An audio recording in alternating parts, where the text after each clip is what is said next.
Hello everyone, ಹೇಗಿದ್ದೀರಾ ಎಲ್ಲರೂ? I hope ಎಲ್ಲ ಚೆನ್ನಾಗಿದ್ದೀರಾ ಅಂತ.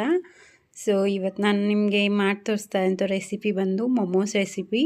ಸಾರಿ ಫ್ರೆಂಡ್ಸ್, ನನಗೆ ರೆಗ್ಯುಲರಾಗಿ ವೀಡಿಯೋ ಹಾಕೋಕ್ಕಾಗ್ತಾಯಿಲ್ಲ. ಸೊ ಇನ್ಮೇಲಿಂದ ರೆಗ್ಯುಲರಾಗಿ ಕಂಟಿನ್ಯೂ ಮಾಡೋಣ ಅಂತ. ಸ್ಟಿಚಿಂಗ್ ವೀಡಿಯೋಸ್ ಹಾಕೋದಕ್ಕೆ ಅಷ್ಟೊಂದು ಅಂದರೆ ಟೈಮ್ ಸಿಗ್ತಾಯಿಲ್ಲ ನನಗೆ. ಸೊ ಹಾಗಾಗಿ ನಾನು ಕುಕ್ಕಿಂಗ್ ವೀಡಿಯೋಸ್ನ ಹಾಕ್ತಾಯಿದ್ದೀನಿ. ಐ ಹೋಪ್ ನಿಮಗೆಲ್ಲ ಇಷ್ಟ ಆಗುತ್ತೆ ಅಂತ. ಸೊ ಇದು ಮೊಮೋಸ್ ರೆಸಿಪಿ ಬಂದು ನೇಪಾಳಲ್ಲಿ ತುಂಬ ಫೇಮಸ್ಸು. ಆದರೆ ನೇಪಾಲ್ ಫೇಮಸ್ ರೆಸಿಪಿ, ಆದರೆ ಇಂಡಿಯಾದಲ್ಲಿ ಈಗ ತುಂಬ ಫೇಮಸ್ ಇದೆ. ನಾರ್ತ್ ಸೈಡಲ್ಲಂತೂ ತುಂಬಾ ಫೇಮಸ್ ಮೊಮೋಸ್ ಅಂದರೆ. ಇದರಲ್ಲಿ ತುಂಬ ವೆರೈಟೀಸ್ ಮಾಡ್ತಾರೆ. ವೆಜ್ ಮೊಮೋಸ್ ಇದೆ, ಪನ್ನೀರ್ ಮೊಮೋಸ್, ನಾನ್ ವೆಜ್ಜಲ್ಲೂ ಮಾಡ್ಕೊತಾರೆ. ಸೊ ಇವತ್ತು ನಾನು ತೋರಿಸ್ತಾ ಇರೋದು ನಿಮಗೆ ಕ್ಯಾಬೇಜ್ ಮೊಮೋಸ್. ಸೊ ಸ್ಟಾರ್ಟ್ ಮಾಡೋಣ ರೆಸಿಪಿ. ಒಂದು ಪ್ಯಾನಲ್ಲಿ ನೀರನ್ನ ಬಾಯ್ಲ್ ಆಗೋಕ್ಕೆ ಇಟ್ಕೊಳ್ಳೋಣ. ಇದಕ್ಕೆ ನಾವೀಗ ಒಣಮೆಣಸಿನ್ಕಾಯಿ ಮತ್ತು ಟೊಮ್ಯಾಟೊ ಹಾಗೆ ಬೆಳ್ಳುಳ್ಳಿನ ಹಾಕ್ಕೊಂಡು ಚೆನ್ನಾಗಿ ಬಾಯ್ಲ್ ಮಾಡ್ಕೊಳ್ಳೋಣ. ಅದು ತುಂಬ ಚೆನ್ನಾಗಿ ಬಾಯ್ಲ್ ಆಗಬೇಕು. ಅದು ಚಟ್ನಿ ಅಂದರೆ ಇದು ಮೊಮೋಸ್ ಜೊತೆಗೆ ತುಂಬ ಚೆನ್ನಾಗಿರುತ್ತೆ. ಸೊ ಇವಾಗ ನಾವು ಚಟ್ನಿಗೆ ಇಟ್ಟಿದ್ದೀವಿ. ಇದಕ್ಕೆ ಉಪ್ಪು ಹಾಕ್ಕೊಂಡ್ಬಿಟ್ಟು ಚಟ್ನಿಗೆ ಇದು ಬಾಯ್ಲ್ ಆಗ್ತಾ ಇರುತ್ತೆ. ಅಲ್ಲಿವರೆಗೂ ನಾವು ಹಿಟ್ಟನ್ನು ನಾದ್ಕೊಳ್ಳೋಣ. ನಾವು ಮೈದಾ ಹಿಟ್ಟಿಗೆ 1 ಟೇಬಲ್ ಸ್ಪೂನ್ ಆಯಿಲ್ ಹಾಕ್ಕೊಂಡಿದ್ದೀನಿ ಮತ್ತು ಸ್ವಲ್ಪ ಸಾಲ್ಟ್ ಹಾಕ್ಕೊಂಡಿದ್ದೀನಿ.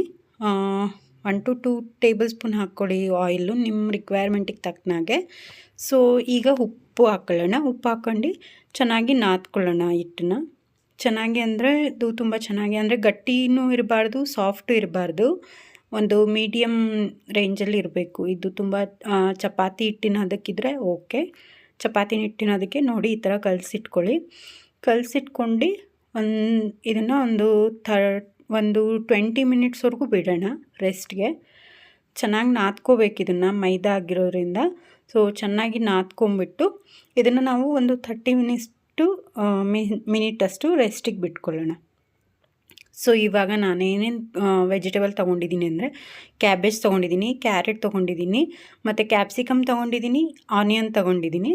ಇದನ್ನೆಲ್ಲ ನೋಡಿ ಇದಕ್ಕೆ ಸ್ವಲ್ಪ ಸಾಲ್ಟ್ ಹಾಕ್ಕೊಂಡಿದ್ದೆ ನಾನು. ಸಾಲ್ಟಿಂದ ಅದು ಸ್ಕಿಪ್ ಆಗಿದೆ.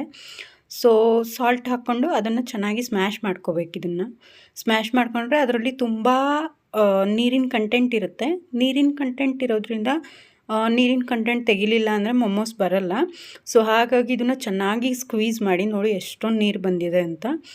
ಸೊ ಮತ್ತೆ ನಿಮಗೆ ನೀರು ಮತ್ತೆ ಇದೆ ಅಂತ ಅನಿಸಿದ್ರೆ ಮತ್ತೊಂದು ಸರಿ ಸ್ಕ್ವೀಸ್ ಮಾಡಿ. ನೀರು ಮಾತ್ರ ಇರಬಾರ್ದು, ನೀರಿದ್ದರೆ ಮೊಮೋಸ್ ಹಾಳಾಗುತ್ತೆ, ಬರೋದೇ ಇಲ್ಲ. ಸೊ ಇವಾಗ ಇದಕ್ಕೆ ಸಾಲ್ಟ್ ಹಾಕ್ಕೊಳ್ಳೋಣ. ಸಾಲ್ಟ್ ಹಾಕ್ಕೊಂಡು ಮತ್ತು ನಾನು ಹಸಿಮೆಣಸಿನ್ಕಾಯಿ ಮತ್ತು ಬೆಳ್ಳುಳ್ಳಿನ ಚಿಕ್ಕದಾಗಿ ಕಟ್ ಮಾಡ್ಕೊಂಡು ಹಾಕ್ಕೊಂಡಿದ್ದೀನಿ. ಮೊಮೋಸ್ಗೆ ನೀವೆಲ್ಲ ವೆಜಿಟೇಬಲ್ಸ್ಗಳನ್ನ ಎಷ್ಟು ಚಿಕ್ಕದಾಗಿ ಕಟ್ ಮಾಡ್ಕೊತೀರೋ ಅಷ್ಟು ಚೆನ್ನಾಗಿ ಬರುತ್ತೆ ಮೊಮೋಸು. ಅದು ಫಿಲ್ಲಿಂಗು ತುಂಬ ಫೈನ್ ಚಾಪ್ ಮಾಡ್ಕೋಬೇಕಾಗುತ್ತೆ ವೆಜಿಟೇಬಲ್ಗಳನ್ನೆಲ್ಲ. ಸೊ ಇದಾದಮೇಲೆ ನಾನಿವಾಗ ಪೆಪ್ಪರ್ ಪೌಡರ್ ಹಾಕ್ಕೊತಾ ಇದ್ದೀನಿ, ಅಂದರೆ ಕರಿಮೆಣಸಿನ ಪೌಡರ್ ಅದು. ಸೊ ಇವಾಗ ಒಂದು ಮಿಕ್ಸ್ ಕೊಡೋಣ.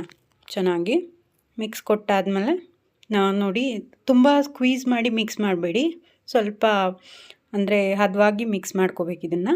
ನೋಡಿ ಇವಾಗೆಲ್ಲ ಮಿಕ್ಸಿಂಗ್ ಆಗಿದೆ ಅಲ್ಲ, ಮಿಕ್ಸಿಂಗ್ ಆಗಿದೆ ಈಗ.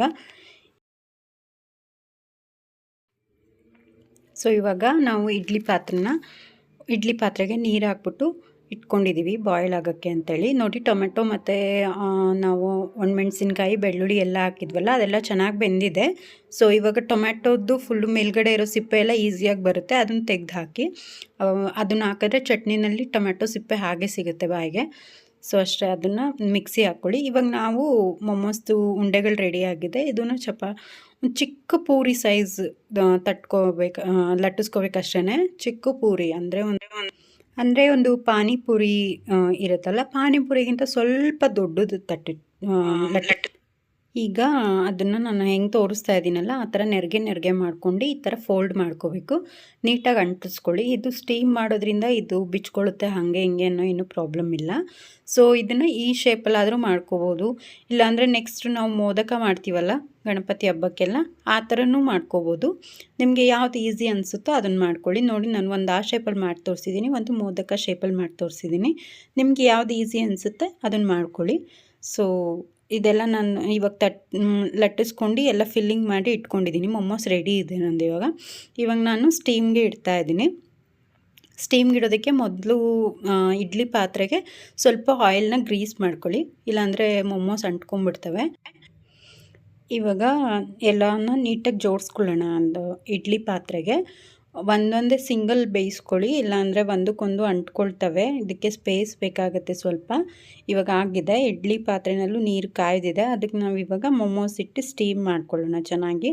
ಒಂದು 10ರಿಂದ 12 ನಿಮಿಷದವರೆಗೂ ನಾವು ಇವಾಗ ಸ್ಟೀಮ್ ಮಾಡ್ಕೋಬೇಕಾಗುತ್ತೆ. ನೋಡಿ ಇವಾಗ ಸ್ಟೀಮ್ ಆಗಿದೆ. ನಮ್ಗೆ ಹೆಂಗೆ ಬೆಂದಿದೆ ಅಂತ ಗೊತ್ತಾಗುತ್ತೆ ಅಂದರೆ ಅದು ಫುಲ್ಲು ಶೀಟು ಟ್ರಾನ್ಸ್ಪರೆಂಟ್ ಆಗುತ್ತೆ. ಅಂದರೆ ನಾವು ಒಳಗಡೆ ಹಾಕಿರೋ ಅಂಥ ಫಿಲ್ಲಿಂಗು ಕಾಣಿಸುತ್ತೆ. ಅಂದರೆ ಅದು ತುಂಬ ತೆಳುವಾಗಿ ಲಟ್ಸಿರ್ತೀವಲ್ಲ, ಕಾಣಿಸುತ್ತೆ. ಸೊ ಇವಾಗ ಮೊಮೋಸ್ ರೆಡಿ ಇದೆ.